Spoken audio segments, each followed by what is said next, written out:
il est de nouveau libre. Nos confrères de BFM TV révèlent, ce lundi 26 juin, que Pierre Palmade n'est plus hospitalisé au centre hospitalier universitaire, CHU, Pellegrin de Bordeaux depuis le début du mois. L'humoriste y avait été transféré, le 25 avril dernier, sous une fausse identité et y avait été assigné à résidence dans le cadre de sa mise en examen pour homicide et blessure involontaire. Bien que toujours mis en examen pour ses chefs d'inculpation après le violent accident de la route dans lequel il est mis en cause, le comédien de 55 ans a pu bénéficier d'un allègement de son contrôle judiciaire alors que le corps médical a estimé qu'il n'avait plus besoin d'être hospitalisé. Cet assouplissement est intervenu un mois après un premier relâchement.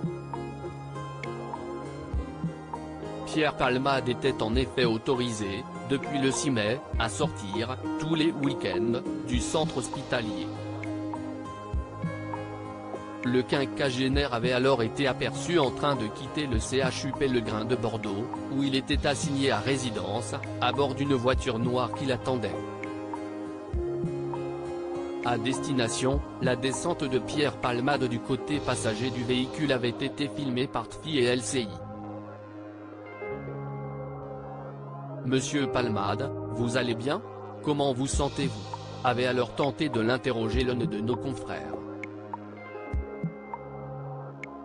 Le comédien, mutique, s'était rapidement engouffré dans une habitation, vraisemblablement celle de sa mère.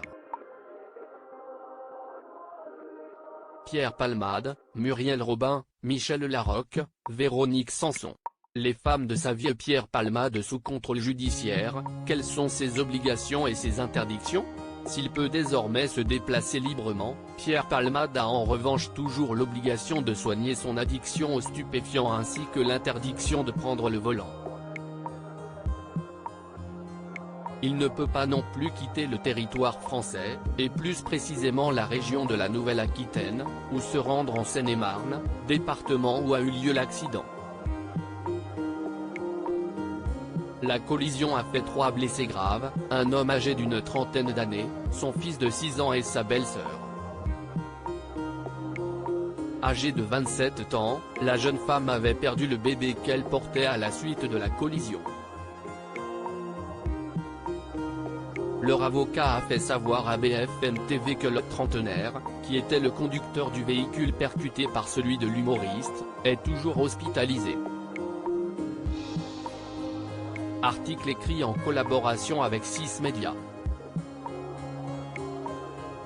Crédit photo, Coadic Guirec.